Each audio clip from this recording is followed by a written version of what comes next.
All right, everyone. Swapped out some equipment. Did it as fast as possible. Hopefully that fixed it. I was able to replicate the problem.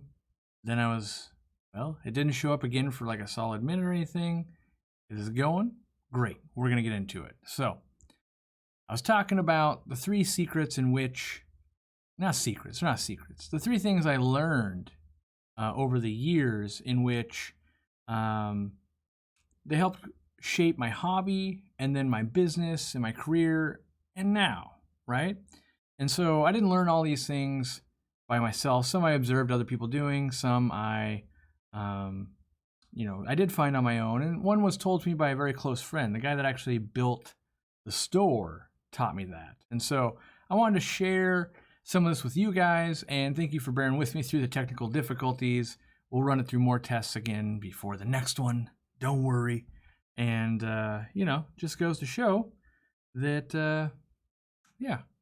Ooh, George, Coralfish12G just said, hey, you got time to talk? I don't, George, I'm live. All right. So the first thing I want to talk about, I restarted my computer. I lost my notes. So I got to go off the fly. I got no notes. So these won't be in the correct order anymore. But hey, the first thing was, I'm going to put it in the order I can remember. Kind of patience. So what I mean by that is, like, everyone says, yeah, take a long time, be patient with your aquarium, all that kind of stuff. But when I think about nature and when I see nature, like at my new place right now, I've been waiting for it to fill up with more water and do that thing and get some life into it. And you got to slow down and realize that nature moves at a year-long cycle. And some things in nature, like, isn't there that crazy fly that's like once every 5 or 20 years, like, explodes in population, and then a certain fish breed explodes in population because of that? So the patience aspect for me is, I buy something and I instantly want it to give me the right outcome, right? It's like, okay, I bought it. This plant should fill in this spot in my aquarium in the next month. If not, you're going too slow. Maybe I can put more CO2 in, more fertilizer, more light. I can do these things. I can speed this up. But at the end of the day, we spend all our time trying to speed it all up when we could go the opposite route and slow it down. So instead of keeping the expectation at hurry up, what if we keep our expectation at when you get there, right? And that's what I found long ago. And you guys have seen me do it for years, whether or not you've clued in on it. Maybe you've just joined and just became a NERM today, or maybe you've been a NERM for a while. But you'll see me set up a lot of things, and a lot of times, like, well, when are you going to get to that? This 800-gallon, like, it sat empty for a while. Now it's an extended thing because we're moving it to the new home, right?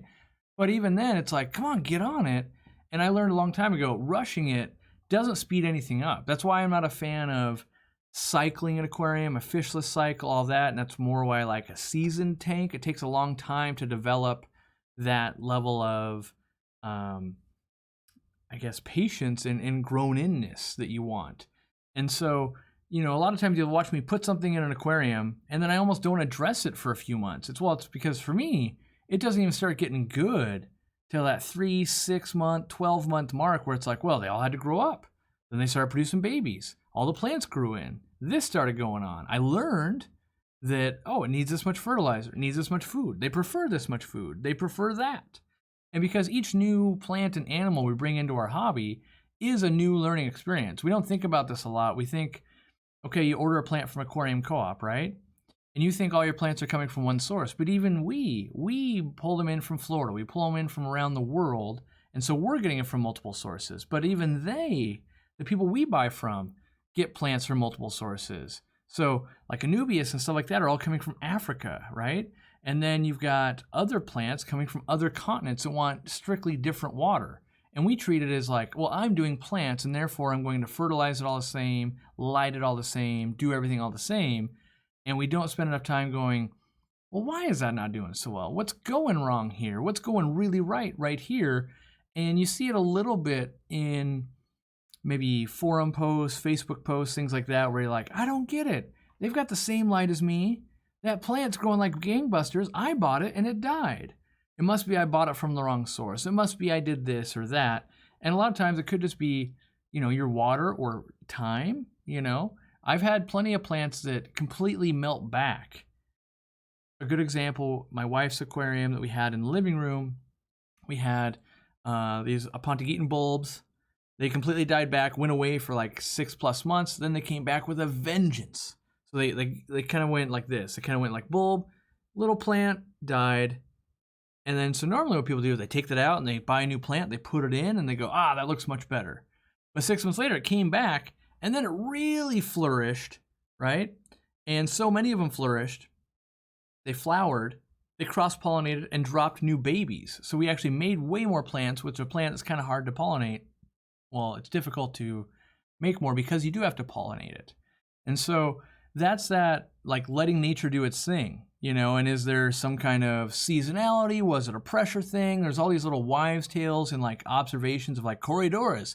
They'll breed, or doja loaches, they'll do their thing when a low pressure front moves in, or a cold water change, or this thing.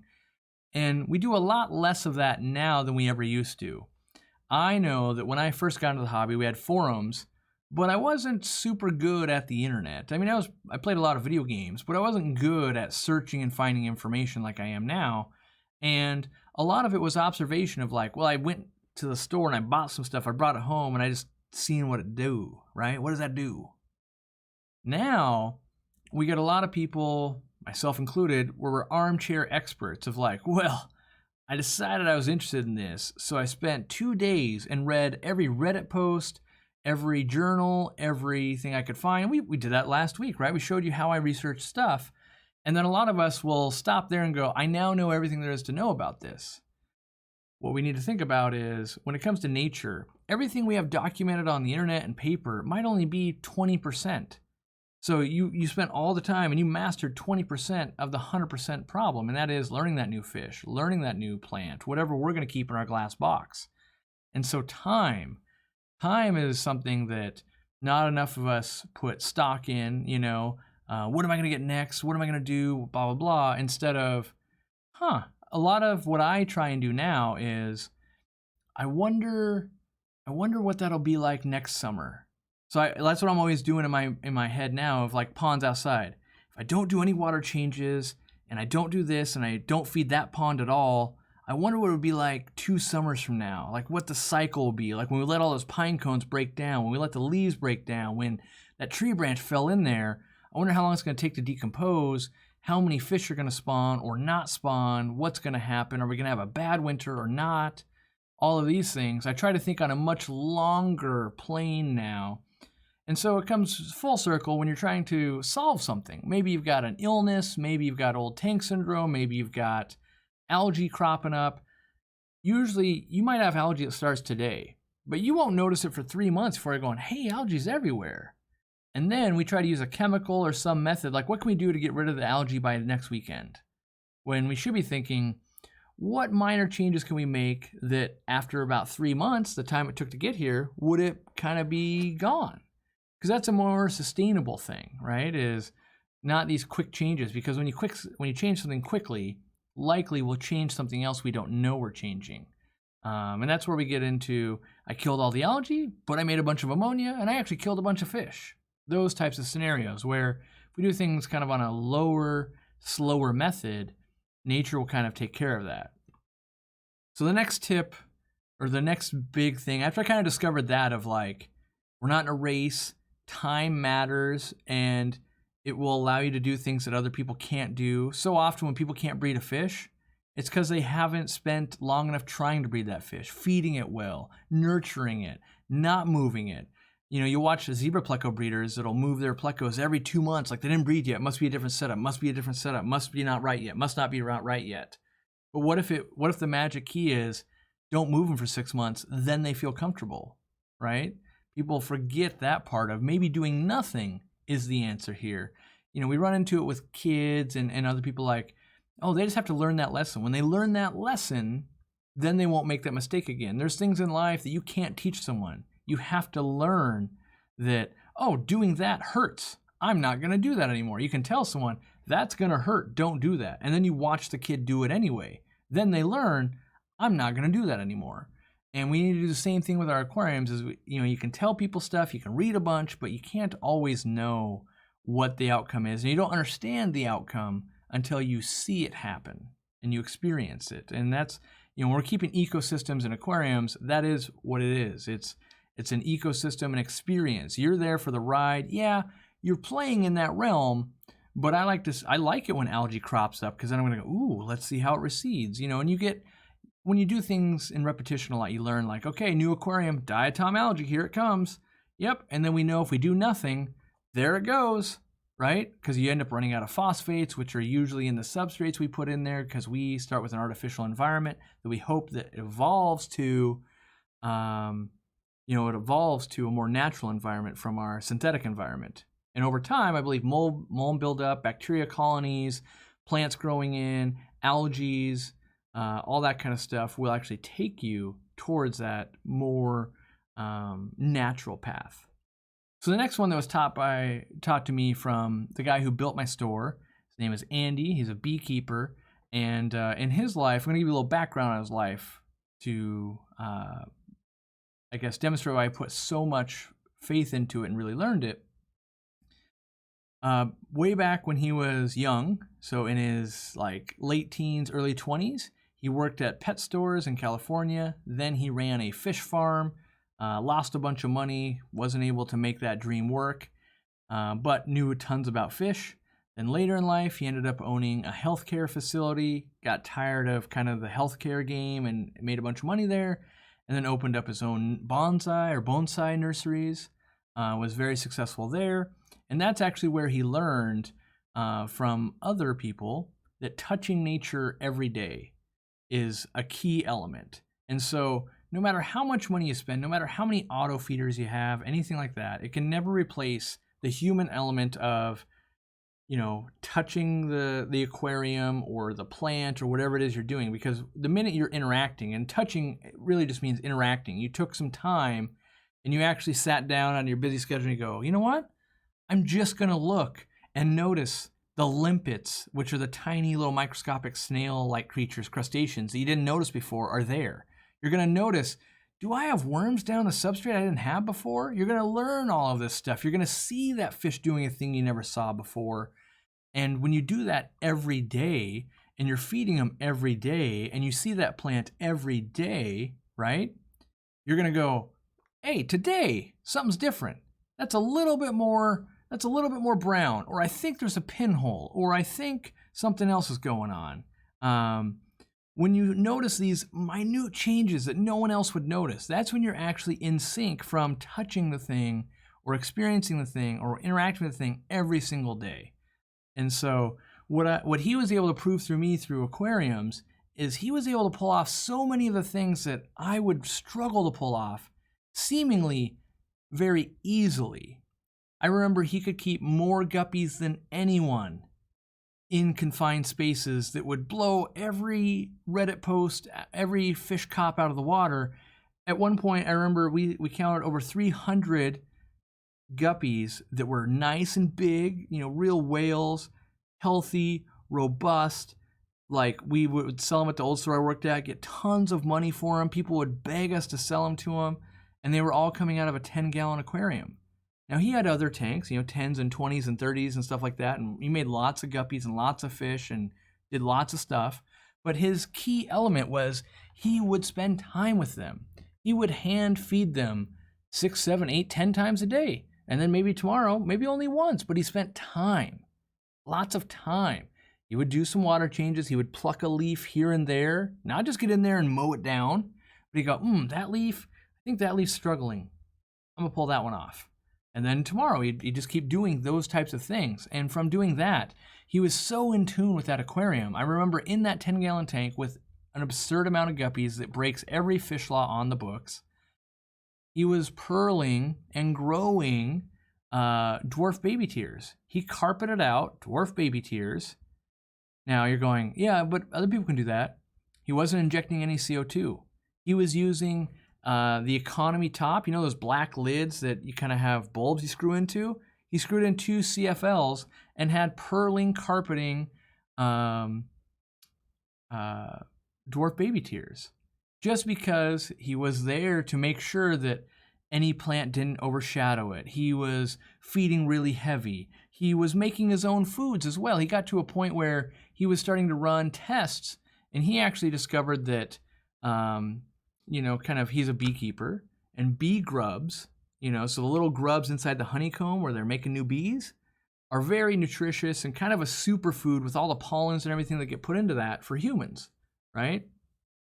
He started taking some of that honeycomb and mixing it into rapashi, right? And all the grubs that went in, super protein, and he would get colors that were more vivid, and he would get things that happened that other people wouldn't, because he was spending the time and going, I'm going to run this little experiment. I'm going to do this. I'm going to take another piece of nature and I'm going to combine it with this nature, because we know that things like pacus out in the wild, when a piece of fruit falls in the water, starts rotting, they eat it. They eat nuts. They eat all these things, and we feed our fish food, but they're missing out on all of these things that would be there: dead fish, dead leaves, nuts, berries, decaying trees, all of that kind of stuff that would go in there. He wasn't afraid to let nature do its thing. He would, if something died, he would leave it in there, and it would get consumed by the aquarium. Now, this isn't an extreme like half the tank's dead. That never really happened, but it's not half the tank's dead and then you don't do anything. It's that there'd be so many fish and so many plants that if one did die, you pretty much wouldn't even notice it, and you'd just be like, oh man, there's a little tiny maybe skull left of a guppy that you must have died at some point, but the ecosystem consumed it.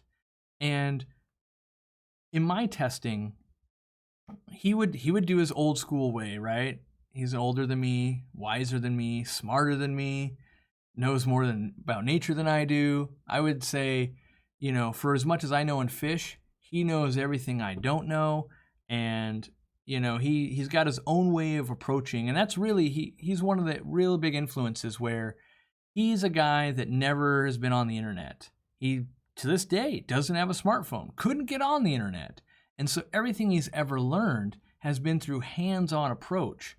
And so he's where I learned to question everything. He's like, how do you know it does that? And I'd be like, oh, well, the internet says it does that. And he'd be like, yeah, but how do you know the internet knows what it's doing? And I'd be like, well, the skeptic in you is keeping me honest. You're like, you're right. I don't know that the thing I read on the internet is true.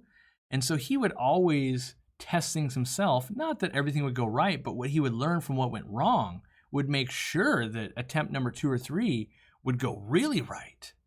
And so that's where I learned, question everything. I'm not sure if that's true. I'd have to see about that. It was from his wisdom of just doing it yourself and interacting with it. And that's, to be honest, that's one of the reasons why I really love like live baby brine shrimp. You have to get out there and hatch it every day. And when you're hatching it, you're feeding it. And it takes more time to feed a tank live baby brine than it is dump some flakes or some pellets and walk on, right? Down the row. You actually spend some time, you put in the brine shrimp, you're making sure they're getting eaten, going, oh yeah, look at them. Fat bellies, doing well, really like what the brine shrimp's doing. And even that extra 30 seconds, that extra minute is a lot when you're used to spending, maybe 20 seconds a day. You've now over doubled the time you're spending with the tank, and you might notice that one new thing. And a lot of times, I know for me personally, when you notice that new thing, all of a sudden, I never saw that before. Now you spent 12 minutes, not 30 seconds, 12 minutes going, look at that, there's some back there. And you guys have probably experienced that too. The first time you saw eggs on the glass, you saw babies, you get that, I must learn more. And so your brain engages with it and goes, babies, I wonder how that, okay, it's that fish, I think. Okay, that must be the mom, that must be the dad. Oh, they're hiding up there. Ooh, if I did more of that kind of plant, they'd probably make it. You engage your brain, and naturally you will know, I've got babies in there. That was successful. I'm going to apply that to this tank over here. In the future, I'm going to do this. And you start getting all these things that are glossed over in a forum post, or when I answer a comment and I say, oh, how do you breed this fish? Someone asked how I breed mollies. It's like, oh, make sure they have hard water, feed them really well, and give them cover. Now that statement is true. That is an internet fact. But that is a far cry from, doing it yourself. Mollies are actually the first fish I ever bred. And it was not internet protocol because I didn't know what I was doing. I had softwater fish, hardwater fish, clown loaches, plants, all kinds of stuff going on in there. And I remember the day we woke up, it was in our bedroom, and there was babies in there, was magical. It blew my mind because until that day, I did not know humans could breed fish. My buddy had a fish tank with a bunch of neon tetras and all that kind of crap, and it's like he only ever bought fish. I didn't know that based on what you do, you could make more. And that started me down the path of like, oh, there's more. You know, I'm doing that because there was a bunch of water lettuce in there, and I was like, oh, I think I counted 13 or whatever it was, right? And so that engaged my brain, and that's what actually started me becoming a fish breeder and led me to run the Breeder Awards program for the Greater Seattle Aquarium Society and meet people like Dean and all of that kind of stuff. And even to this day, you know, it's going to look like wizardry on camera, but Jimmy can attest to it. Like, I bred some Kribensis to make a video. I was like, I want to make a video on how to select fish, how I raise them in a community tank, and then I select them, and then so they pair off, I bring them to another aquarium, and I want to show the steps. And Jimmy was here filming some of the fry. They just come out of the cave, and I said, tomorrow or the next day, they will have moved them to the other side of the tank. And sure enough, they did, and we caught it. And it's going to look like on camera that, well, mighty convenient. But like, because I've done it, I've done it so many times, it just becomes second nature of like, yeah, it looks like, probably tomorrow they'll move them. And then that's the day they're going to get the brine shrimp and all of that. And that only comes from the experience. The internet will tell you, here's steps A, B, C, D to do to breed this fish. And even the video is going to appear that way. But the things that you need to learn about that fish from keeping it is what we can't teach through video or the internet. And it comes from, you spend every day going, oh, look, they're squabbling. Oh, look, I know that the day before they're going to lay eggs, they're going to build up the mound of gravel and all that stuff in front of the cave so that only the male and female can get in. They'll breed, the male will come out, and then pile more gravel so only the female can get in and out so no predators can get in. You will see all these little signs that won't make a whole lot of sense. You'll see a little, that's where you'll get someone who hasn't done it before, like, there's a divot in the gravel. Does that mean they're breeding? Well, no, not yet. It's a good sign. But all of that experience is just, it can't be replaced. It can't be replaced with an auto feeder. It can't be replaced with the latest Apex system. It can't be replaced with the latest aquarium co-op gadget. Nothing will replace time.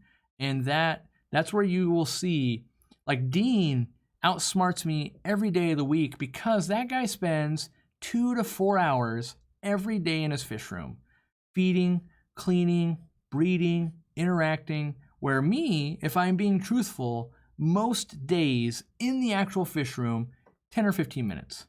Because I'm feeding and I'm doing what I need to do, but I have to come back here and I have to design products. I got to make a video. And when you're filming in there and you're setting up an aquarium for a video, that's not the same as learning. That's doing a job and that type of thing, where Dean spends his time learning, and he learns so much. That's why we have him as a contractor, and we want him to test products for us. We want his experience because he's got 40 years of spending hours every day. How many people do you know that have kept fish in a toilet when you were a kid and done all these crazy things because your love for fish is higher than most things on the planet? You get there by spending time every single day. And I know that's a broken record type of thing, and you're going, I spend time, and I would challenge you and say, you're spending some time, but are you learning? Are you really spending time? Is it busy work time, or is it, I'm trying to understand, I'm trying to document, I'm trying to figure things out? That is one of the biggest things that really changed my hobby when I said, I need to figure this out for myself. No longer is the internet good enough. I can get a start, but I need to figure it out for myself, because what I can figure out for myself is the thing that no one will tell me. And by knowing what I know from learning it, I then know it. I can read it and I can kind of recite it back to you and it sounds good, but knowing it, if your life depended on it, do you know that that fish is going to move those babies tomorrow? Do you know that this is going to happen? Can you spot the fish at the fish store going, ooh, if I bring them home, I'll have babies tomorrow? Those things, that's where you get an angelfish breeder of 50 years who can sex a pair of angels from a mile away because he's just seen that strain over and over and over and over again. Now you give that same guy a new strain that he's never seen before, and he can't fight his way out of a paper bag because it's not repetition. So interacting with that aquarium every day will always outperform the robot, the machine, the gadget, the 2-minute-a-day guy, because you're going to want to get better. You're going to want to see it do better, and you're going to see the subtle changes that other people can't notice. Now, that doesn't mean that, if you spend time with your aquarium, you're going to be the best aquarist ever. That's not necessarily true, but you will be a better aquarist than you would have been. So you could just be terrible at aquatics. Like, you're just really bad at keeping stuff alive and whatever's going on, but using more gadgets and stuff typically is not going to help you do better. You're still going to have the, oops, I did that wrong thing happen all the time. And you'll get to see illnesses way before they come. You'll treat them like, Dean and I kind of joke about this all the time. It's like, diseases are so easy because when you know fish, you will see it. You just, like, I know Robert saw this one time. I walked into the store, I was doing something else, and I turn around and I go, something's wrong with those neons over there. And he's like, what do you mean? And I go, I just know that those neons, they don't behave that way. I don't know what's wrong with them yet, but I guarantee you, spend time, there's something wrong with those neons. And sure enough, the next day they came down with ick. And it's because like, I've been in a pet store for 10 years straight, right? If you watch a tank full of neon tetras, every day you catch neon tetras out of there. I'm touching it every day, right? Catching them out, giving them to customers. You can see, like, I've never seen neon tetras doing what they're doing right now. That's not a normal behavior. You need to know what the normals are so you can spot a disease before it even shows up. You know the smell of cyanobacteria. You know that, typically when this fish gets this, they're gonna get that next, right? And you can start treating from day 0 instead of day 14.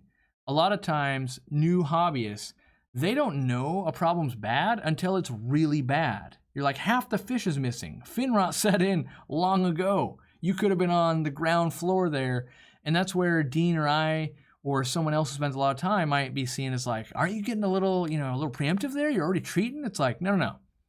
Trust me, when this fish starts doing this, you need to start doing something, because battling it 2 weeks in is always going to be harder than battling it day 0. So, and you start to know, like, well, I know this salt, I know this med won't have dire consequences on what I'm trying to do. It will at most do this, and I get all the benefits of that. All right. So let me think I'm going to take a drink and get my third principle. Thank you to the people that become new members. Let's see. Some people also came in the other live streams. My apologies, because those were train wrecks. I didn't get to it, but thank you, Kioi, Tim, and Jake. So the last principle that really changed my line of thinking is that nature will find a way. And so I've seen nature do things that shouldn't be able to do, and even just in crazy creatures, right? You see the splash tetra that can jump out of water, lay its eggs on a leaf, and then will spend the next 10 days flipping water onto it to keep them safe from predators. Crazy stuff like that. Or the killifish that clones itself. It's a brackish water killifish that it will clone. Everyone is a DNA clone of itself. Like, that's crazy. And so it used to be I'd hear things like, nah, that didn't happen. Now I hear things and I can believe it. Like, the guy who ran the store and employed me before I opened my own store, he swears on his mother's life, everything, that he had a yellow lab cichlid that would impregnate itself and naturally be like, no, it's something else. It was crossbreeding. And I would say, normally you'd be right. Except this man, who had 300 tanks at the store and another 150 at home and bred fish professionally, segregated it out into its own tank, and it itself could make its own fry, right? And so nature will find a way, and in fact, nature typically knows the way better than we do. So in our aquariums, we're super afraid of debris building up, like, ooh, it's looking a little dirty in there, better clean it.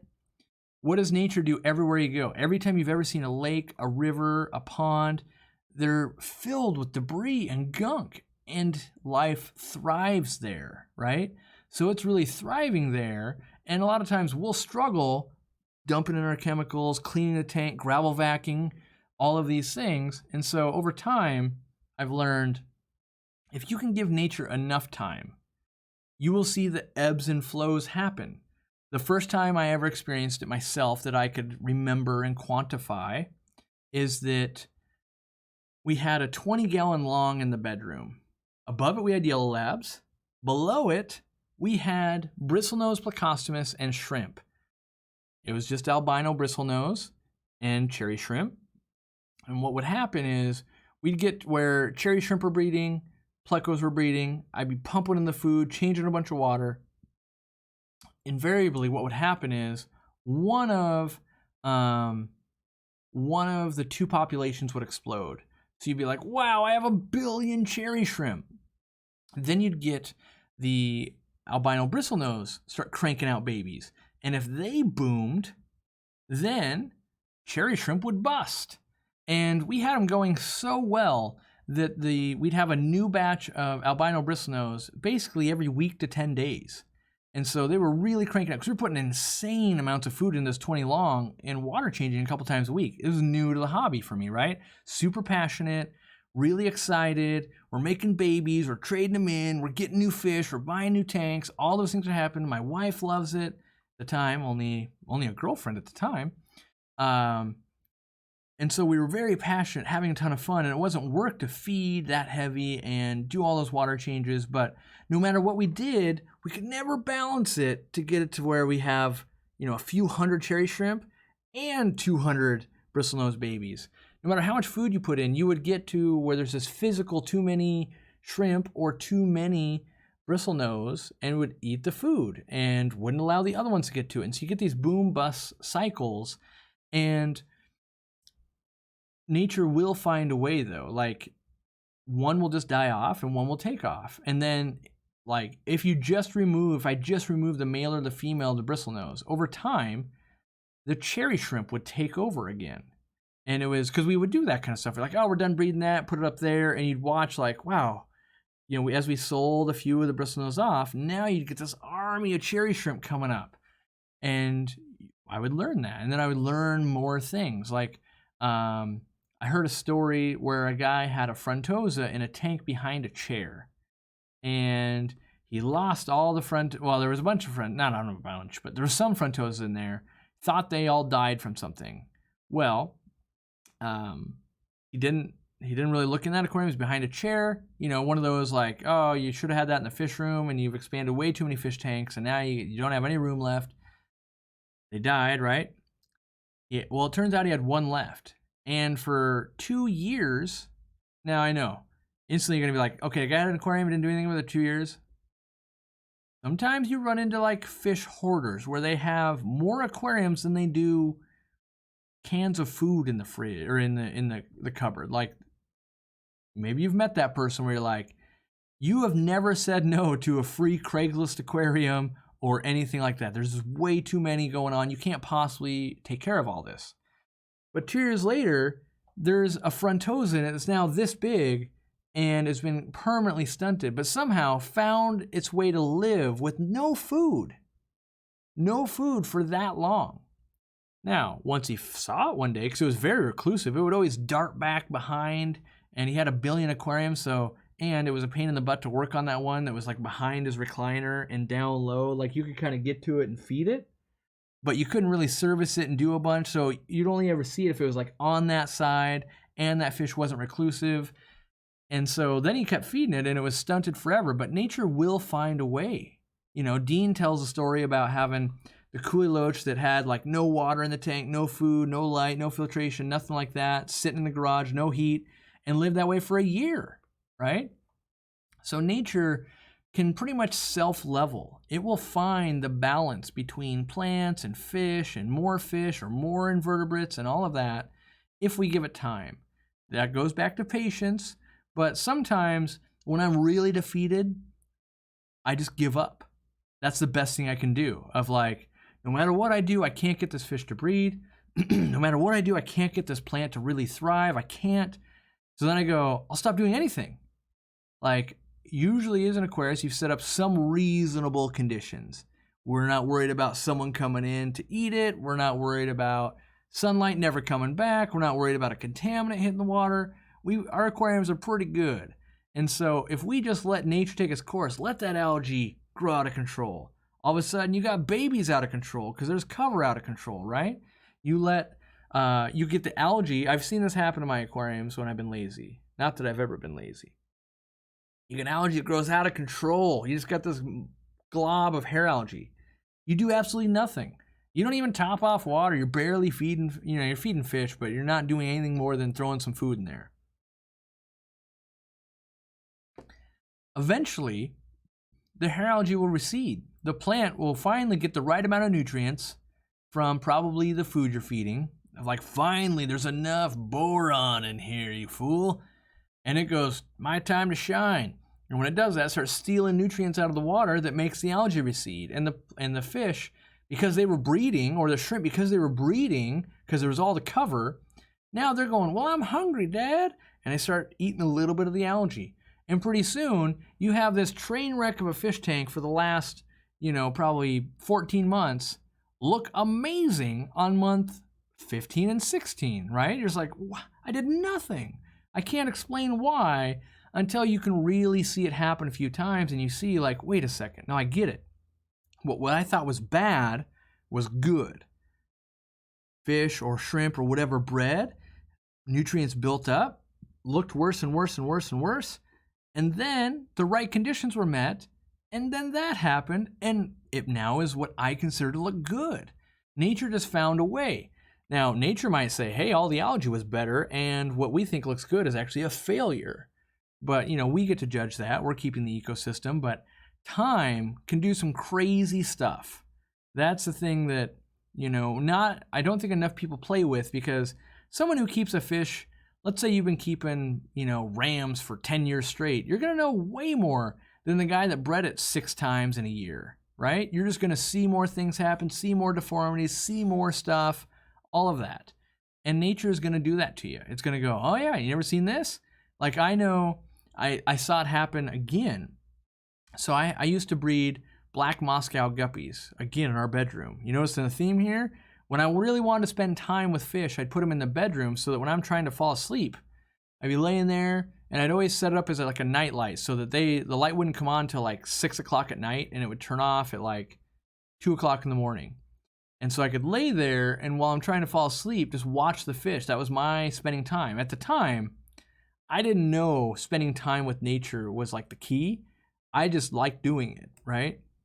And so breeding a lot of black Moscow guppies. We were selling them. They were doing really well. And then we started getting albinos. And that's something really weird that I'd never seen before. And, so I started learning about that. And then I noticed that a lot of times with the black guppies, you'll get albino mutations coming out, but it's only like 1 out of every 2,000 or 3,000 fry, like a big, big number. And if you don't remove them, they'll start breeding. And, I let that go too, because you just want to see what happens. And you get to learn that. And so that's how I know when people are like, craziest thing, I had an albino guppy come out of my black Moscows. Been breeding them for a year. Isn't that crazy? And I'd be like, yeah, I've seen it. 1 out of every few thousand happens. And they're like, oh, but that's over a time thing. You only know that after, it takes a long time to make 3,000 guppies, right? Of just one type. It's like, even if you were Dean, that's more than a year. That's more than maybe 2 years of a specific breed. You really got to be trying to make 2,000, 3,000 guppies of the same variety.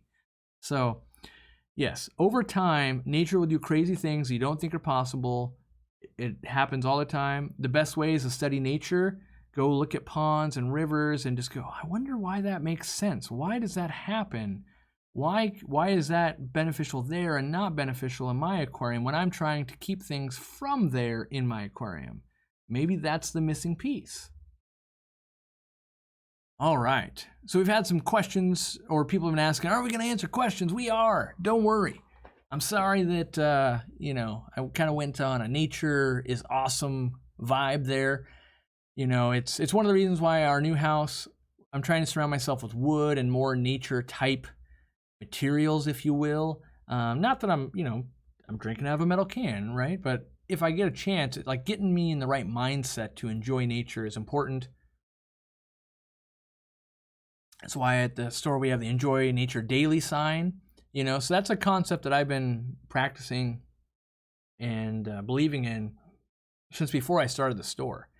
And it's because I learned it when I was just a friend, and you know, the guy that taught me, Andy, that, you know, to touch nature every day. You know, we were friends for years before we opened the store, and I learned it then, and that's when I really started to believe in it. And I knew that was one of the core principles of my store. Just like I never wanted to sell plastic plants and things like that. It was all about nature, and that's why. I mean, I didn't even think about talking about this, but that's why I ended up starting Aquarium Co-op, is I believed that it's not about aquascape tanks for me. Can I do it? Yes. Have I done it? Yes. That's not the magical part. The magical part is the nature part. The fact that the plants clean the water. The fact that they provide shelter for the babies. The fact that you're making an ecosystem. So that's why when people are like, why don't you do more of that aquascaping? Why don't you go to the aquascaping events? Why don't you do that? And it's because, for me, that's not the hobby. That's an entirely different thing than what I do. I want to breed the fish. I want to see the plants propagate. I want to learn. I want to see that crazy worm or that crazy snail I never seen before. I want to see that disease. I want to see that fish do a thing. That's what excites me about the hobby, and not so much, did you put everything together, get a great picture, and place at the IAPC this year?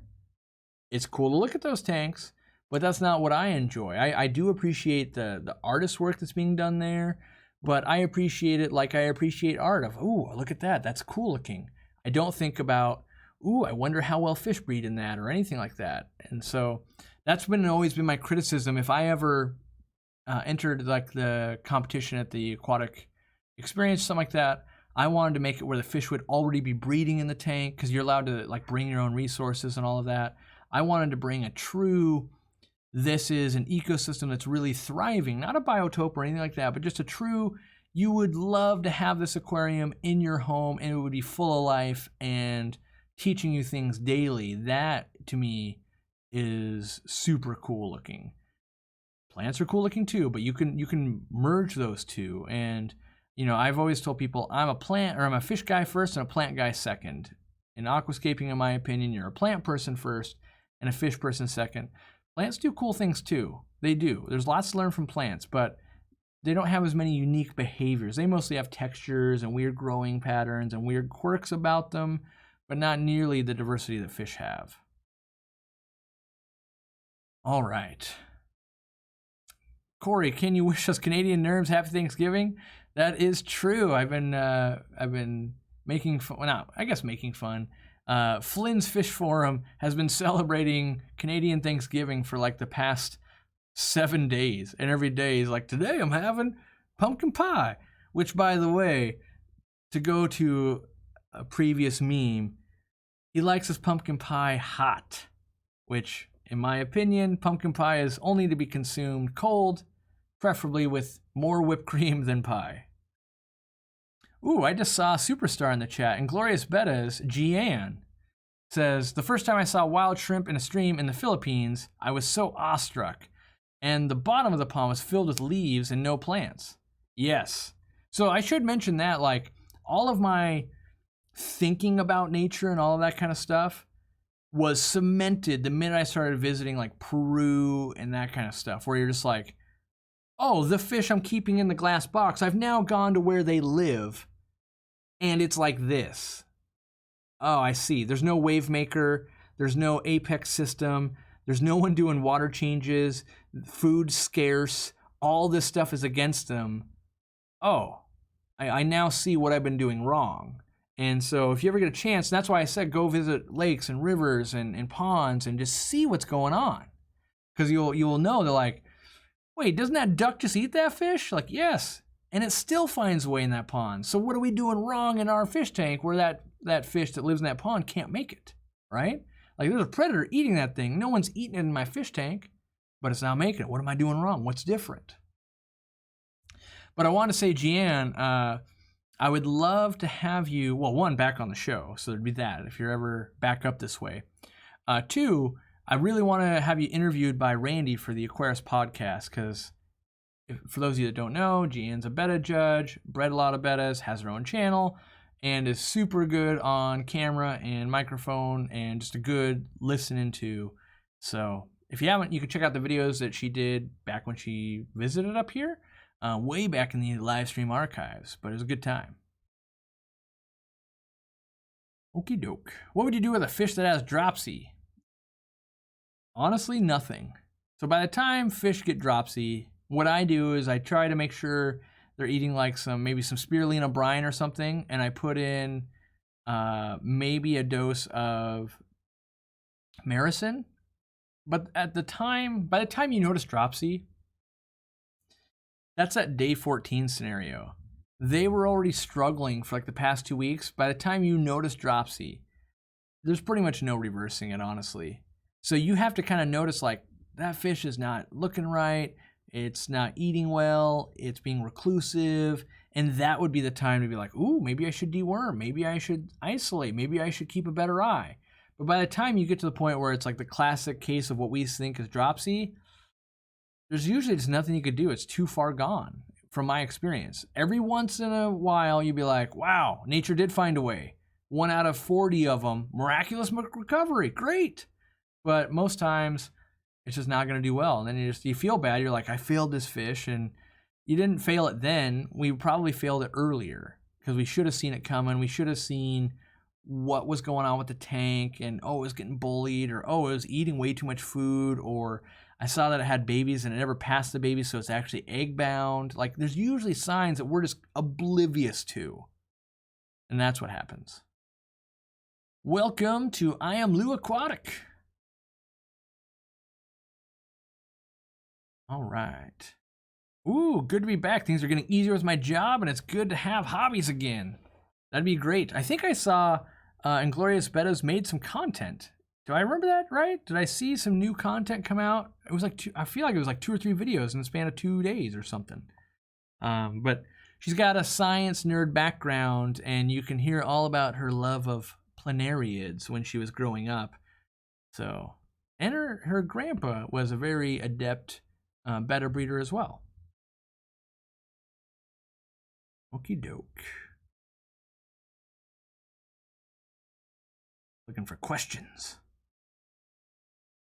What do you do about a fish that looks like it has a mold spore on it? So it's typically a fungal infection. You want something to treat the fungus. I use Ic-X or salt. That usually treats the fungus part. And then when you cure up that fungus, you'll have usually an open wound left. So you get bacteria in there. So I usually follow it up with maricin if I'm doing Ic-X. So maricin and Ic-X are both plant safe. Where salt, it'll treat bacteria and fungus, but doesn't play well with plants.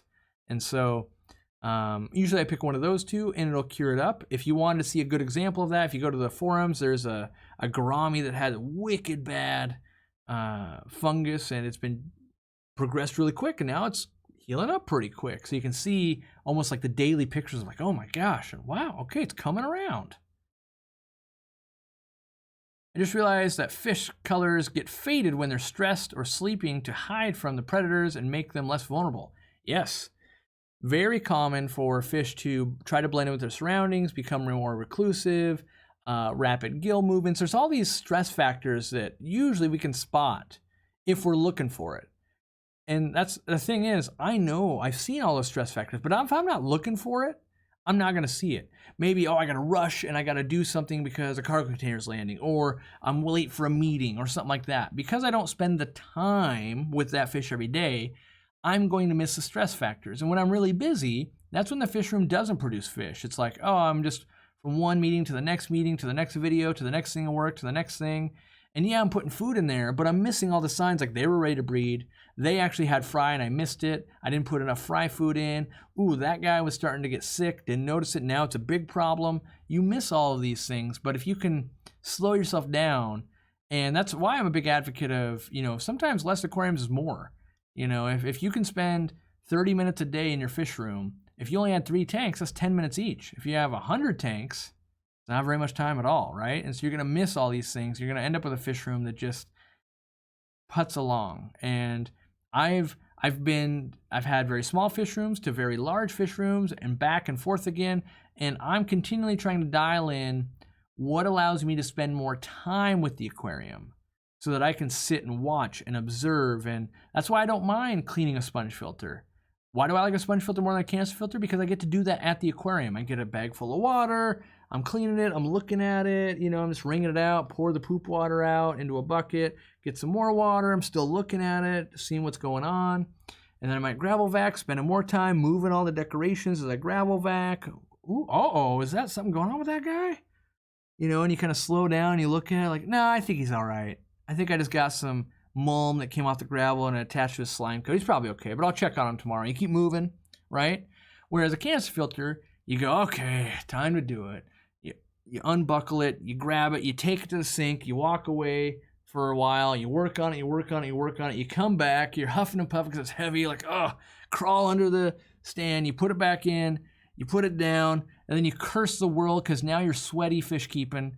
There's nothing worse than when you break a sweat from fish keeping. Like, it's supposed to be a relaxing hobby, and now you're like, oh, well, it's hard to get primed again. It was doing a thing, and this is going wrong. And you're so fed up with the equipment and things that are going wrong that you don't spend the time to go, oh, look, there's a baby right there. Oh, look, that's going on. You're missing the good things by focusing on the things that are taking you away from the hobby. And so I do everything I can. What allows me to spend more time with the fish. Automating water changes does that. Having foods at the ready, all of those things. Anything that will allow me to basically roll around in a chair or a stool or sit on a couch and observe fish. If it extends that time, I put value in it. If it takes away from that time, I don't. So if I have to, I don't like flipping lights on and off manually. That takes time away. I like to have it on timers. I like to be able to go, you know what, it is 10 o'clock, and normally I don't sit here, but I'm going to tonight. Let me kick them on and watch them for a while. I like all of that. Ben Ochart, becoming a NERM, welcome, and good luck with the move, buddy. Okie doke. How big of a tank would you go before not using sponge filters? I don't know if there's a tank size that I wouldn't use sponge filters. There are fish that I wouldn't use it. So like things that produce an insane amount of waste, I want to export it maybe into a bucket like that. But let's say you have a 300-gallon aquarium. I've run them with sponge filters, and if I'm doing like guppies and plants, they're awesome, right?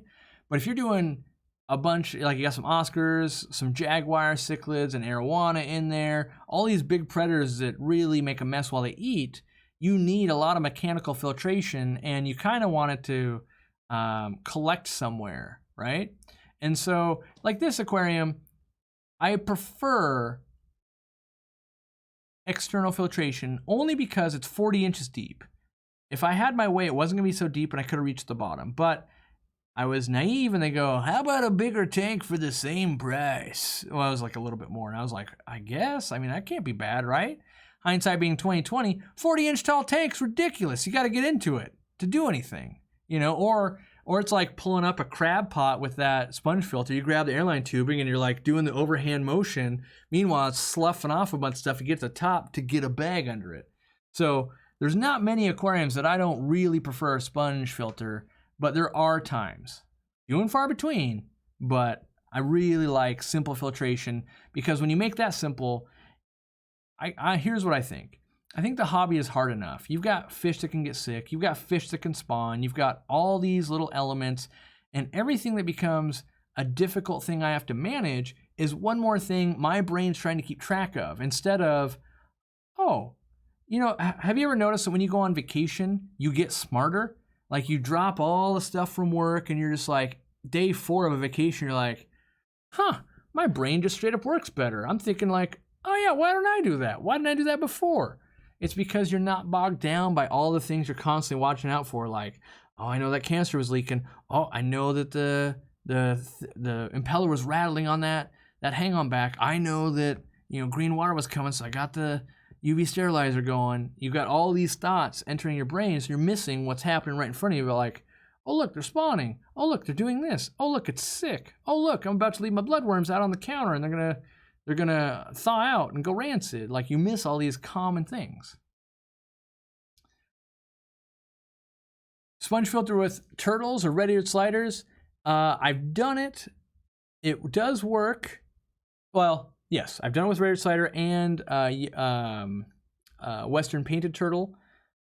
The problem is if you don't keep the turtles well fed, they'll go take a bite out of that sponge. Not the end of the world, but you might go through some sponge filters. So I prefer the Zis Bio Bubble filter for turtle tanks because they can't bite it. Same kind of easy action, not a lot to think about, just use some air to run it.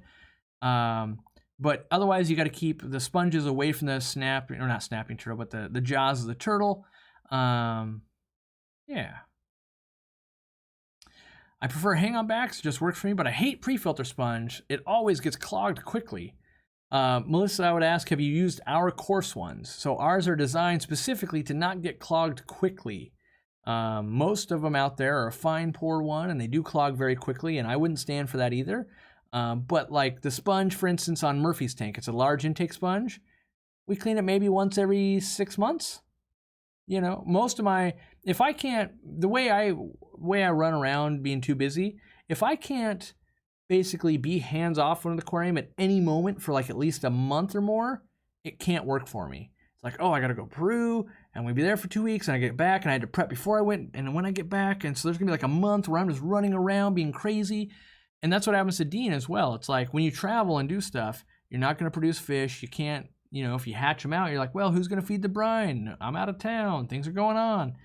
And so anything I do has to be at least on a month schedule. If I can't get at least a month out of something, it can't work for me because I get busy. Why can't you summer tub plecos? You can. The problem is you just don't get a lot of growth. So let's say you put a breeding pair outside, beginning of summer. You're going to get a couple of spawns out of them. You're going to have to really put food into them. And then you're going to have to change a bunch of water. And the whole kind of lure of the outdoor pond is not having to change a bunch of water. It's typically easier to change water inside than it is outside for a lot of people because you can automate it, that kind of stuff. And then at the end of the season, you're like 4 months, you're like, oh, I've got some plecos that are like this big, and catching them. If you've ever caught pleco babies, now imagine you're going to catch 400 or 500 of them out of a circular pond where your net's square. You're going, I'll never do this again. Like, I could breed them in the 55 gallon in the house, and it's arguably less work. So that's typically why you don't. You do get some better color out of the albinos and stuff when you do it outside, but not enough to warrant all that extra work, I think.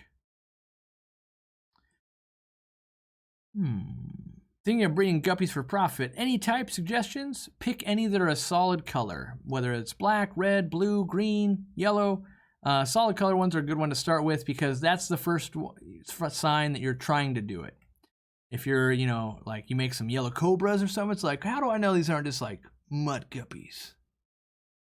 Usually because it's solid color. Melissa, do this for me. I'm not twisting your arm.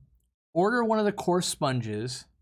You know, maybe a medium. I don't know what size hang on back.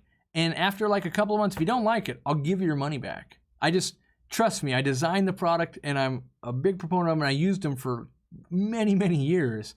And I know your plight of like, I put it on there and it clogs up. That defeats the whole purpose of what it's supposed to do, but that's what 98% of the internet sells. And so people get this bad experience and they don't know that like, no, there's a better way. It can be done, right?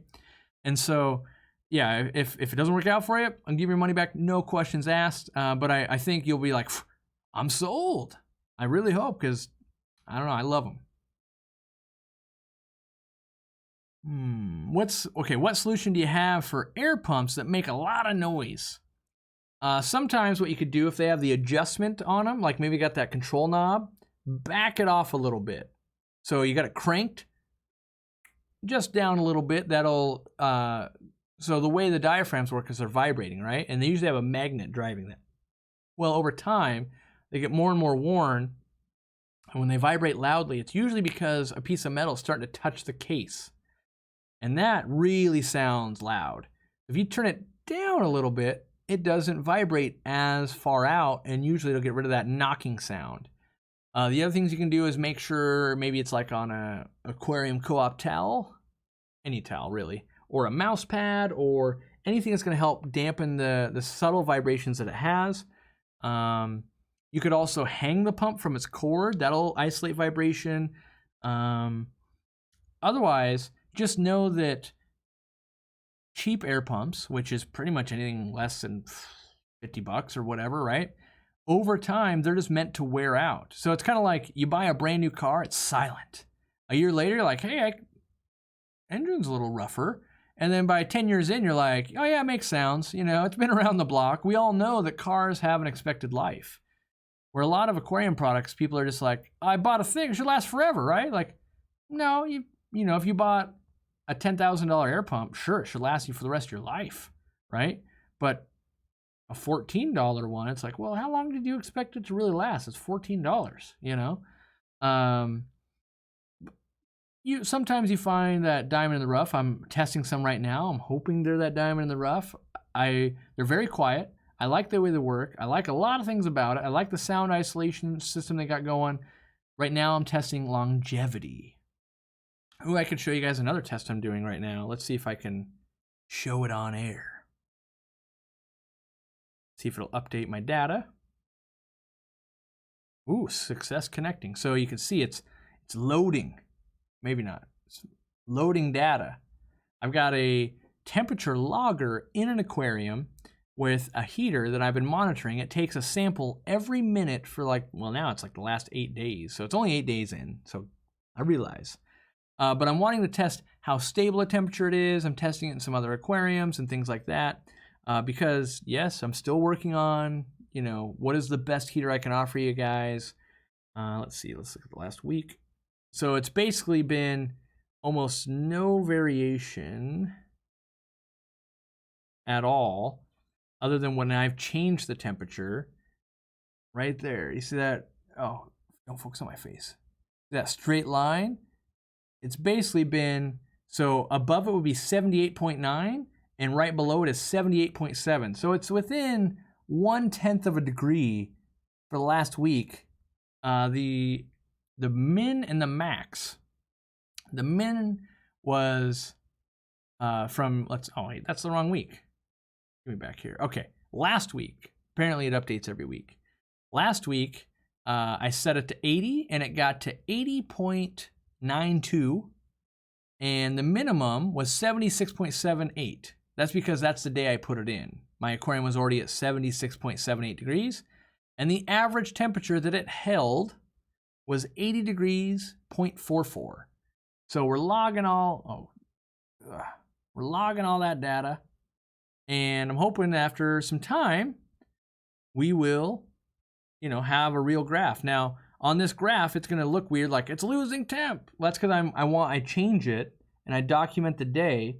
And so I can see, well, does it work well at 70? Does it work well at 80, at 75? Does it get a little squirrely at that higher end, the lower end, all that kind of stuff? And so I'm hoping with at least that data, after some time, I can come to you guys and go, look, I don't know if this thing's a 10-year heater. I can tell you it's at least 6 months and it's been rock stable, right? I can show you that. And then we'll just hope for the best after that, because, you know, heaters, to find the right one might be a lifetime of looking. And until then, I'm just going to use the tools I have available to hopefully get us as close as I can. Are water mites dangerous? Do fish eat them? If so, which? I don't believe so. I'm usually not afraid of nature. I've never seen them be harmful. I think you would need an open top aquarium to really see fish eat them. And I would focus things like on hatchet fish and other fish that are known for jumping that would usually eat those. One of my angels has a white spot on its head. I think it might be an infection. Can you help? Well, you could post on the forum with some pictures. We could take a look at it, but if you think it's an infection, some maricin or salt, anything that's an antibacterial would get ahead of that.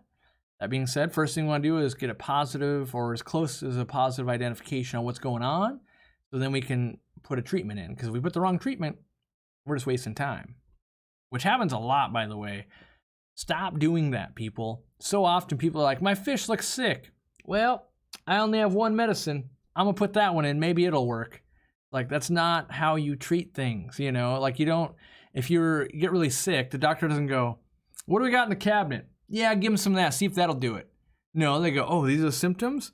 What medicine treats those symptoms? All right, prescribe that. Go get that.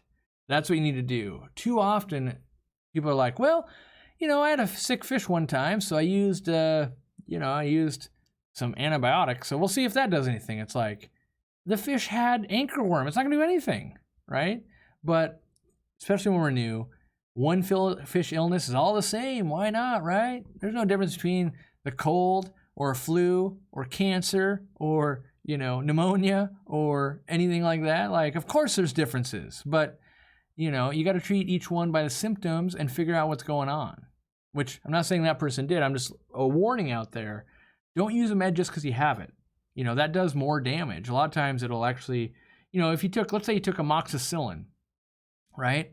And you nuke all the bacteria in your gut.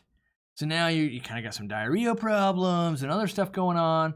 Meanwhile, you just had something, you had high blood pressure. Like you should have taken high blood pressure medicine or something, not, losing all the microfauna in your stomach from that because you're like, well, I had some, I tried it. What's the harm? The harm is you gave yourself diarrhea. Maybe now you're going to get dehydrated and then that's going to lead to this thing and that thing. Yeah. All right. Where are we at with memberships? The NERMs, we're supposed to be recruiting more NERMs. And what are we up to? I got a meeting with YouTube coming up at the end of the month, and I'm trying to impress them because I have a new ability. The new beta just came out. Beta? And I'm going to test it once I get some time. But we're up to 1824. Well, at least one more, but we could probably get to... We got 30 minutes left. If we tried, we could get to, probably 1840. By the way, I saw Ben Ochart do this in his live stream, which you should check it out if you weren't hanging out there. I shared it. I thought it was a really good thing to say. And it was basically speak to all the people that aren't subscribed. And so I know on my channel, 70% of people who watch the channel are not subscribed. If that's you, consider going through the extra couple of steps and logging in, hit that subscribe button and all of that, because it does matter to the channel. It matters to a lot of things that helps us do what we do. So it's one of those things like, if you'll give me a minute of your time, it will help make sure we can always do this for you. It doesn't cost you anything. You just have an account, you click subscribe, and then it goes, oh yeah, the tick marker goes up one more, and we get closer to that 500,000 mark, which we are closing in on. And then I get to go to manufacturers on your behalf and go, we have 500,000 people watching what we do. How about we make this product better? How about we do this? I can advocate with the voice of the people with the more voice we have. Now, they won't see that 3 million people watch us every month. That stat's not public. They'll only see that subscriber button. So if you want to help and you're one of those 70%, how about we work on lowering that number so that subscribers are in the majority? Huh?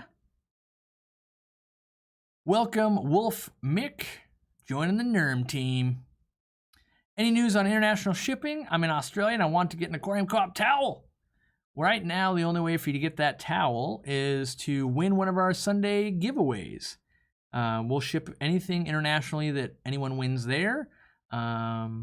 We were trying to get a bunch of stuff into Canada and still are. COVID shut down Amazon, basically. What happened was they wouldn't allow any new products, anything like that, and they're just opening that back up. We've got products that are ready to launch in Canada. We're working on it. Right now, we're just buried. Luckily, we launched the Easy Planters, which if you haven't bought one yet, you're missing out. We've launched new products and working on stuff, getting ready for the winter, making sure we got 4 billion heat packs, we got insulated liners, we got all the stuff you're going to want all winter long. And then when things calm down a little bit, then we go, great. Next thing to launch in Canada is going to be root tabs, and it's going to be the 60 pack. And then we've got some other stuff, but I'm still learning the ins and outs of NAFTA tariffs, and if the product is made in America, then we don't get taxed as much when it sells in Canada. But if a product was made in China, we get taxed a lot. And then there's the conversion rate, and then there's people going, you got to be crazy. Easy Green's $35. And then I go, I only make $1 when you buy it. I'm not making any money, really. That's like barely covering anything. It doesn't cover even the person we're paying to put it in a box and ship it. But The goal is to supply where we can and keep the cost down out of wanting to make the hobby better, not so much out of making money. Making money is good, and we would like to do that also. But, you know, slow and steady is going to win that race. Patience, you know, we'll try. And, you know, I think after Canada comes the UK, and then, you know, like I'm supposed to visit the UK and maybe even Australia next year. If we make the right connection with a wholesaler or something like that, products might arrive even sooner. Who knows? Pamela Pilling, welcome to the NERMS. I've ruled out dropsy as he is eating and swimming fine, but he has been like that for 5 months. Talking to someone else. I didn't catch the beginning. Is there an off season for plants coming in? Not really for us. Like the lowest would be during the summer because a lot of other companies and local fish stores drop off. We don't. So the farms produce less stuff, which makes our job a bit harder. But, you know, we've basically been growing every month since the beginning of the year, honestly. Like, you know, just things like giving away free stickers and really doing well in the blog articles and the newsletters and really just trying to be like education first, give stuff away, like present. The goal is like provide a ton of value for you guys. And then when you're like, I need to order a thing, I can buy from random company or I can buy from Aquarium Co-op for the same price. I'll support Aquarium Co-op. And over time, as that keeps getting done, as you guys, you know, if you never bought from us, you'll buy from us, you go, wow, that was really fast shipping. That is crazy. I haven't had that experience before. Wow, the packaging is great. Oh, the customer service is great. As you get that taste, you become accustomed to it. Then what happens is you'll stray. Everyone does, like, oh yeah, they were sold out. I went and bought it here. Usually you get a lesser experience, so you go, whew, yeah, I'll just wait for Aquarium Co-op to have it. And as more people have that good experience with us, that's what doubles down. Like 60%, the good news is, so 70% of people won't subscribe to us, but 60% of all our business every month is repeat customers. That's huge for us. That means you bought, you were happy, now you're buying again. Might mean it was last week, last year, last month, but you're happy. And that's what we follow those metrics. We look at reviews. We do all of that as much as we can. We go, how do people feel in general? There's always going to be a snafu. The post office delayed. My plant didn't ship well. This didn't work. I thought the flue ball light was going to make me breakfast. All of those things. But on a scope of, you know, we're shipping 10 to 13,000 packages a month. Like that's a lot of packages, you know. On that scale, if we're getting, you know, 4.8 stars out of 5, we know we're doing things relatively okay. Keep trying to improve. And that's the thing that I stay committed to is, you know, sometimes people push back like, aren't we already the best at that? And I go, yes, but can we get better? It's not, are we better than them? It's, are we the best we can get at this? If so, we can move on and tackle something else. But are we as good as we can get at this? If the answer is no, let's work on it, right?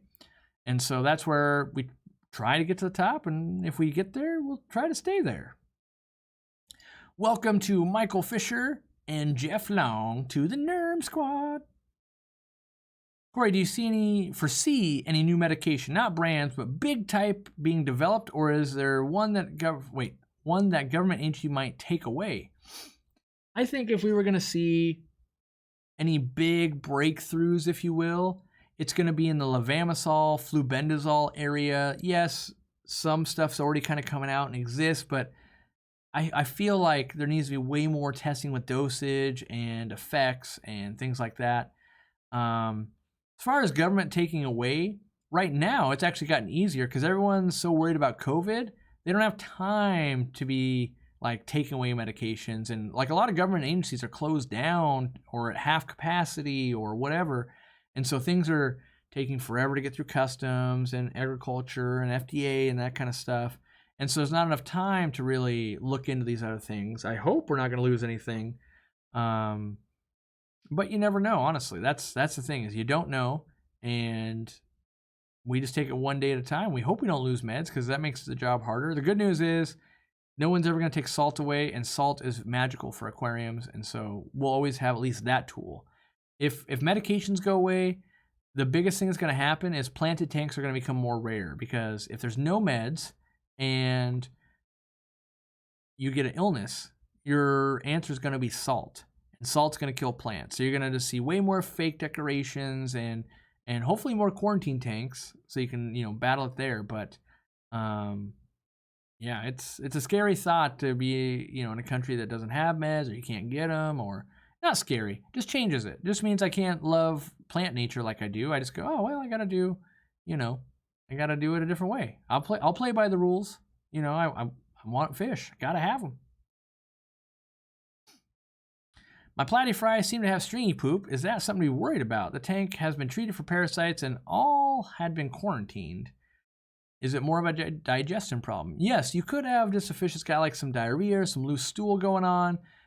When people say like, well, everything got quarantined and treated for parasites, did you make sure you treated, waited at least 2 weeks, treated again, and then like waited another 2 weeks and treated again?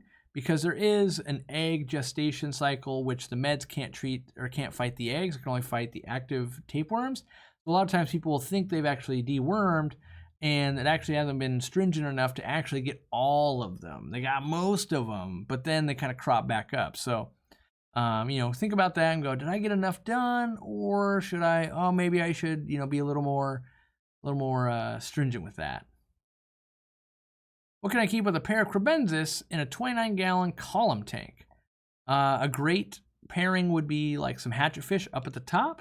And then you could probably get a schooling fish midwater as well. Something like, you know, cardinals or neons or any mid-sized tetra, really. Oh, someone said platies. Yep, you could do platies as well. Yeah. Sophie James, very happy to be a new NERM. New NERMs are great. Just like old NERMs. I'm having a substrate crisis. What would be a good idea in a planet tank for cories and Bolivian rams? Well, I would choose a coarse sand. Now, that does you no good in this stream, but this happens to be a 0.8 millimeter coarse sand. Now, if you don't know what 0.8 millimeter is going to look like, that doesn't mean anything to you. But if you Google it and you look and you start finding some substrates that are 0.8 millimeter, you're going to go, oh, this is going to be great for these fish. It's heavy enough to hold down plants, coarse enough to allow root hairs and stuff to expand from the plants, and they're going to thrive without being too compacted and getting gases and other stuff building up.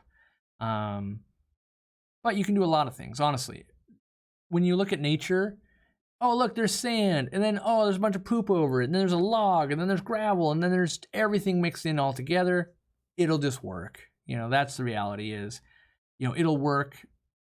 Plants, some will struggle, some will grow really well. You know, different parts of the world, different plants. B Fishy says, I'm stumped. I have a 55-gallon plant tank that's been up for years. I've got angelfish and German blue rams in there, among some of the other fish. My problem is that I keep losing cory cats. Any ideas? Well, the things that come to mind, tanks have been set up for a very long time. You know, maybe we've got too much waste buildup. Maybe we've got some stratification going on. Maybe you've got like a layer of not really circulated water. Maybe you've got low oxygen. Maybe you've got toxic gas buildup and you're feeding live foods and they're digging in there. Maybe they're not getting enough food at all. Like German blue rams and angels get really good at hogging all the food. And so maybe you're running into that. But I would start and go, well, you know, what seems off about these corydoras? Do you have enough of them? Do they seem like they're getting enough food? Are they out and about? Did you get a new light a year ago and now it's super bright and they don't want to be out while the food's out? You know, spend that time, sit back. That's another thing. Sit back across the room so that you can just watch them doing what they do. And you're like, huh, I remember them being more out more often. Maybe you're running your tank hotter. Maybe the pH has dropped. Over time, pH drops down. Even with water changes, a lot of people will change water every week. And they go, I've never missed a water change in 5 years, but they don't test their water. And the pH is acid, basically. And the corydoras don't like it as much. And so you test all the water and you go, oh, well, I'm 6.1. Now let me get that slowly back up to 7.1. And I stopped losing them, right? Because as plants basically digest and bacteria digest things, they make acids, and those acids build up over time, and that makes the water go acidic. Very, very slow process, though. Let's see. Why is my blood parrot so mean? Well, my mama says because they got all them teeth and no toothbrush. No, it's mostly because they come from, some of the parents can be mean, like a Midas cichlid. Could also mean you just have a territorial male. They also get to be fairly decent size. Maybe they're in a smaller aquarium. Maybe they feel threatened from another fish. Behavior is usually something we can change. Think of it like a dog. I've got a dog that's barking. I've got a dog that's aggressive. I got a dog that's doing a thing. If someone works with that animal enough, usually it's fixable. You can change the behavior to something you like. Likely the same thing's going on with yours. It's the tank size, the light, the food, the tank mates, something about it is making that guy ornery. Can't find his toothbrush with all them teeth, whatever it is. And if we can figure that out, we can make that change, and then we see the behavior change we want in the fish. So I would look at it from that angle, not, why is he so mean, and more like, well, what can I do to make him feel more comfortable? Do plant cotton wool carry disease from farms? This comes up all the time. So here's what I can say. Having touched more plants than pretty much anyone in this chat has touched, I have never once, for me, seen a disease be transferred via plant. That doesn't mean it couldn't. And if a tank has a disease outbreak, I don't willingly move plants to a non-disease tank. Like, that would just be dumb. But I've never seen it happen. I've never seen it come in from a farm. Now, I have seen dragonfly nymphs. I have seen frogs. I have seen worms and other stuff come in with plants. But I've never seen an aquatic illness come in. And it's mostly because most of the plant farms don't have any fish. Like, they're only in this much water and they would just die.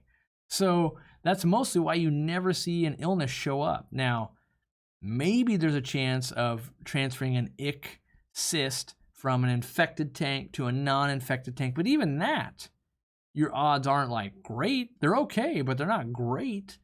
So yeah, I would say for the most part, I don't fear that because I haven't run into it very often. Have I ever done saltwater aquariums? I have. As I used to maintenance aquariums, so I take care of people's reefs and things like that.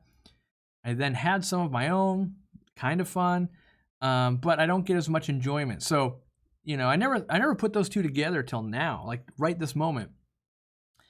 I never liked mixing the saltwater, and I think it's all the gadgets. Saltwater is a gadget person's paradise. You've got everything hooked up to Wi-Fi, you got a million sensors, you got the protein skimmer, you got wave makers, they're turning on and off, you're syncing it, and you're getting different wave patterns to go.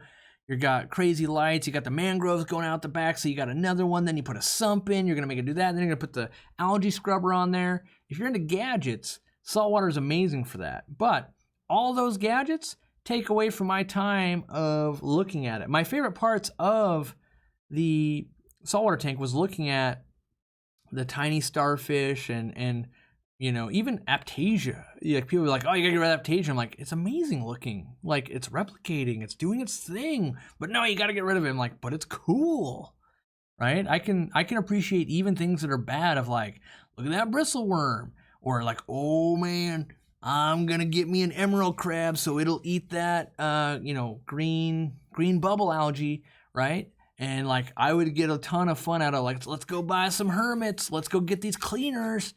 And so I find just as much fun playing with the copepods and doing all that.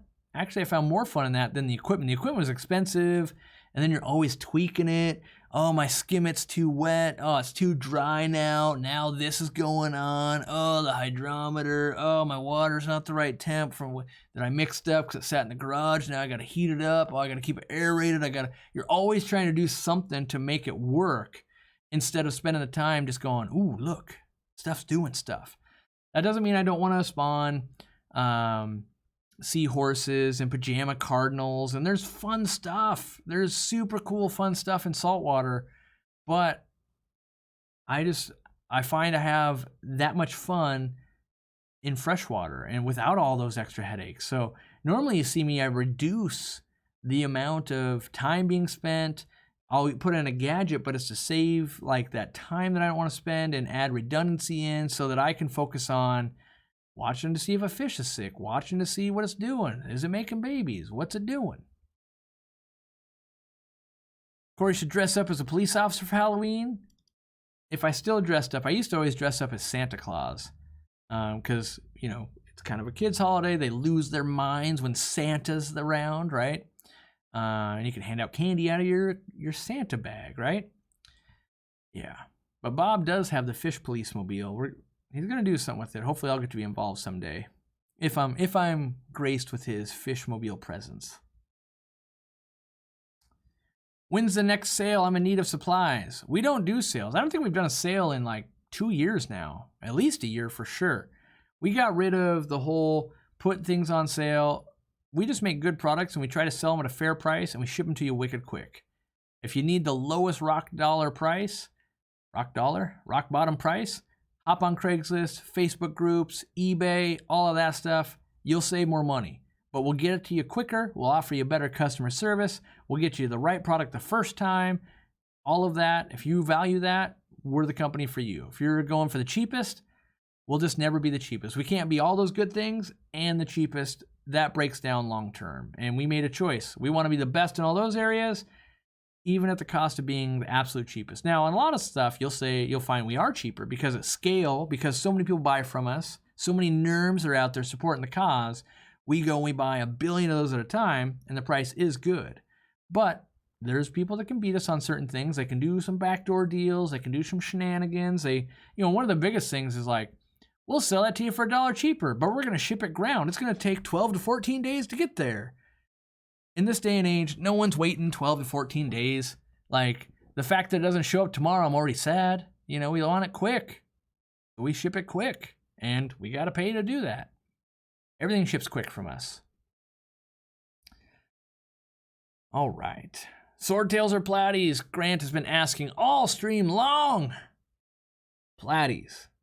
I find them to be less aggressive and just overall better producers. You don't have to worry about sexing them out. You get to enjoy all of the platies and not just like, ooh, look at that male with the big tail. They all look good. So I like platies.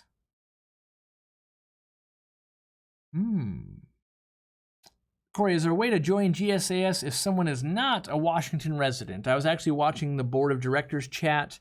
There is not, and I'll tell you why. The reason you can't join is because most speakers, they're gracious enough to let us film. So you come to the club films it, and for those that have a work conflict and can't make it, they now can watch the video and catch up. But most speakers, they like to travel around the country and they enjoy giving this talk. And if you allow it to be filmed and then you let anyone in the world watch it, you wouldn't get to travel and do all these things anymore. So most don't let it do that. Because I'm on YouTube, Dean's on YouTube, we're kind of rarities in that. And there's other people that do it too. Not just us. So, but a lot of old school people, it's like, hey, this is our gig. Like, we get to fly out, you get new fish. That's how they spread the hobby. That's how they get new things, how they bring it back to their state, all of that. I will say that you can watch the next live stream if you go to Greater Seattle Aquarium Society YouTube channel. The next one will be Mike Doherty from Imperial Tropicals down in Florida. He's speaking Tuesday night, I believe. Anyone can attend and watch that for free. But you can't become a member, unfortunately. I'm an advocate of let's change it and make it and, make lots of members. But at the same time, I get it for that local feel and there's something nice to a small club. Like, I think GSAS has about 300 members and that's manageable. You get to big numbers and it's not so manageable anymore. You can't make everyone happy. You can't listen to everyone's needs. And so I get it. I mean, as I've been on the board, it's not easy. It's a lot of work for no money. Welcome, Big Brian. First time to a live stream, and he's a NERM. I like it. Corey, do fertilizers make water cloudy? They can. Definitely. Right when you dose them, they can do a little bit of cloudiness, but long term, they shouldn't be clouding up your water. Got about 5 minutes till we're going to check out the Steenfod Aquatics live stream. Is a Pictus catfish good for a 55-gallon? They get kind of large and they're really active. I honestly think you need to get a group of them and keep them in a bigger tank. You're going to do what you're going to do, though. And if you really love them, well, then get some. If you love them, you'll get a bigger tank. You'll do what they need to do to make it right. All right. 1829 members. We're 11 short of the 40 goal. Well, maybe some people after the fact, or maybe we're going to get the, 11 members pledging right now, hitting that number. I'm looking at you, Hibiscus Aquatics. It's your first time here. DJ Civ has put in a lot of effort. I appreciate the effort with the exclamation points, emojis, and important. That's how you get some attention right there. I've got a 55-gallon rimmed tank just leveled out today, but my tank isn't sitting on the iron stand flush in the middle, front and back, but it's true on the sides. Is that okay? Not only is that okay, that's the way they're designed. So an aquarium is meant to be supported on the four corners of its glass, and it has a rim. You're supposed to be able to put a piece of paper under the center of the tank back and forth, and it's not supposed to touch. Most of our stuff is not that level at home aquarium, and it does touch, but in a perfect world, that's how they're designed. And so you actually sound like you have a very well set up aquarium, and I would not land on the side of, I'm worried. In fact, I would land on the, I'm an aquarium master, and I did an amazing job, and I have that gap like I'm supposed to. So good job. Ooh, wait, Fairy Tea? That's what I'm going to say that name is. Welcome. Alrighty, Roo. What do you get as a member? You get nothing. I promise nothing, but I typically deliver. So I promise you nothing, but I typically deliver some behind-the-scenes content, like maybe an extra unboxing video. You're getting lots of updates. Well, not lots. You're getting updates. Like I shot a 30-minute video of the new fish room and everything to come and the idea and all of that. If my thing hadn't been broken so much today, I'd show you. There's a whole playlist of videos. One time we barbecued burgers with Dean, taught us how to make guacamole and did all that just because it was fun. It's kind of just a hangout. It's $5 a month and you fund the next crazy thing we're going to do. Are we going to give some stuff away? Are we going to travel somewhere? Are we going to shoot a cool video? I don't know, right? But I don't like promising a ton of stuff and then not delivering. So I go, I promise you nothing. And then every extra picture, every extra thing you get, you're going, oh, that was cool. I will say this. We have over 1,800 members. If we were doing a terrible job, I wouldn't have so many. I'm not going to say I'm the best out there because I'm not, because I try to keep as much as I can free and accessible to everyone out there. One of the benefits you might get in this live stream is if you're a member, there's no delay when you're chatting. So that you must wait to chat again doesn't exist when you're a member. You also get a bunch of custom emojis, right? So you can do that kind of stuff. Your little icon that you get and your green name shows up in the comments section when I'm looking at comments. All of these things happen, but I don't give crazy preferential treatment like anything like that. I try to keep it as fair as possible. Some live streams will do the first hour where it's anyone can ask a question. Second hour is just members, right? But in general, I just try to answer as many questions as I can. In fact, before I even go live, I'm here for an hour answering anyone's question that wants to ask me a question as much as I can. Mostly it's, do you want to be a NERM or don't you? You know, it's kind of being, I'm part of the in crowd right now. Yeah. So if that sounds appealing to you, by all means, join up. If it sounds atrocious, well, hey, not everything's for everyone, but, you know, give it a month and go, hey, that was awesome, or that was crappy. I want my $5 back. You can actually request your money back, by the way. So if you wanted to be a horrible person, you can sign up, watch all the videos, and then ask for your money back, and YouTube will give it to you. But hopefully you'll be like, wow, that was worth it, and I'd like to see what comes out this month and next month and that kind of stuff and support a cause. So, yeah, hopefully that's the right sales pitch. I promise nothing, I'll deliver. I'll always over-deliver on nothing. If I promise nothing and I do anything, I'm over-delivering. That's the NERM way. All right, welcome Audrey, Amy, Craig, and Sarah. Nerding up. Or Nerman up, as I should say. The Nerm shall rule the world. Okie dokie. I've got a pair of beta Imblis. Imblis? Arriving in Wisconsin straight from Vietnam, planning on breeding them. Any general tips? How many Imblis have run through the shop? Not that many. We've done a lot of simplex, a lot of Machiensis, a lot of the strawberry beta, Alba marginata, and we've done quite a few. My brain not working towards the end. The expensive one, macrostoma, but not tons of Imblis. The tips in general, they're gonna be shy. Get some tannins in the water. Make sure you have a tight fitting lid. Some floating plants help keep them a little mellow, lower light, and then just good foods around. You know, lots of frozens and live foods help quite a bit. Danny, welcome to the Nerms.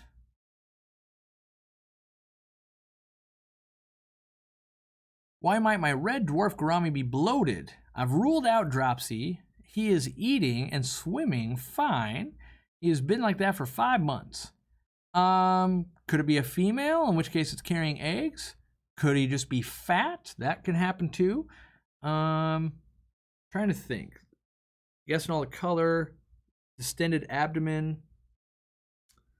And he said he's eating, pooping fine? He's eating. Well, he didn't say he was pooping, so that could be something going on. Yeah, normally, as long as they're pooping, they're fine. It could just be fat. All right. Oh, it is the end of the stream. How close did we get? Did we make the mark? We got to 1835. Ah, clearly there's 5 more people waiting to be number 40. Help me out. We're going to the Steenfod Aquatic stream next. If you want to hop over there now, that's fine. If you want to stay here until we grind out 5 more members, that'd be awesome too. We're going to do the hashtag NERM over there. Just let them know the NERM the NERM army is showing up strong. Next time I'll try not to have a false start twice on the live stream. I'll do extra testing. That was unfortunate.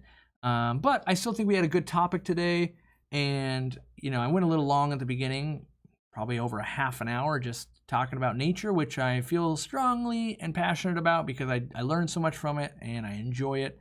And I think that's really what you should be doing in the aquarium. Make it so where you are passionate and you're really enjoying it. If you're doing that, you've got a lifelong hobby that you can go anywhere in the world and participate in that hobby, any language. It can be a hobby that's very big or very small. Someone earlier was saying, oh, don't do a fishbowl. And I say, you know what? If you had to do a fishbowl, I could do a really cool fishbowl. I've had fishbowls that are pretty big. I've done shrimp in them. And, maybe get into jarariums. But when you really get into something and your heart's in the right place, even with a fishbowl, I've watched people spend way more money on a fishbowl than another aquarium because they are invested in that thing. And maybe their apartment or their work or whatever will only allow 2 gallons or whatever it is, and they will treat it like it's a 300-gallon aquarium. They'll spend just insane amounts of money because the enjoyment they get out of keeping those things alive and interacting with them on a daily basis is worth it. And that's what I tell people all the time is, if a neon tetra was $40, it's worth it. Yeah, we get them for a couple of bucks, right? A white cloud for $1. It's an amazing fish. All fish. The fact that we can even keep them in our house is amazing. Like, I can watch the most drab looking fish and they will do funny things. They make me laugh. When's the last time you got entertainment for that long for so cheap? You go to the movies and it's $20 for tickets and all that and popcorn and blah, blah, blah. And pretty soon you're $50 into it. And you can go to the fish store and you can spend $20, bring home fish, and you get to watch them for years. I just think they're a very worthwhile investment. Are there going to be hard times? Sure. When you adopt that puppy, does he poop on your shoes? Does he chew them up? Does he do all that? But you get a lifetime of companionship, and it's worth the hurdles you got to jump over and all of that. And so I think fish are the same way. Yeah, you're going to get some that are sick. Yeah, you're going to get some that are a little bit ornery. Yeah, there's going to be learning pains and growing pains and all of that. But, you know, it's worth it. And you get better at it, you know. Oh, I had a puppy once, now I've got another puppy. I know what to expect. Oh, I've done this a few times. I know what to expect. And, you know, typically if you're a dog or a cat person or even a fish person, you end up being that your whole life. Doesn't mean you always have one, but it means that you're always interested. You're always this close from coming back to the hobby. You know, sometimes things are hard. So, ooh, welcome Dalton, Steven, Maggie, Cayman, Ryan, Kane. Wow, that's a lot of new ones. Let's see. I might have done it. I might have done it right there. We can all go hang out at the Steenfod. Hitting the refresh button. 1841, we did it. So head on over to Steenfod Aquatics. I'll hang out there while I eat dinner and things like that. I'm going to answer some messages that came in. #NERM. Thank you for showing up. I apologize. I'll see you next Monday, and we'll see if we can't get those kinks worked out to be just a little bit better than last time. That's all we're trying for. So good night or good evening or good morning, depending on where you are, and have a great week. And buy all our stuff, please, because that's what we need to do, sell it all.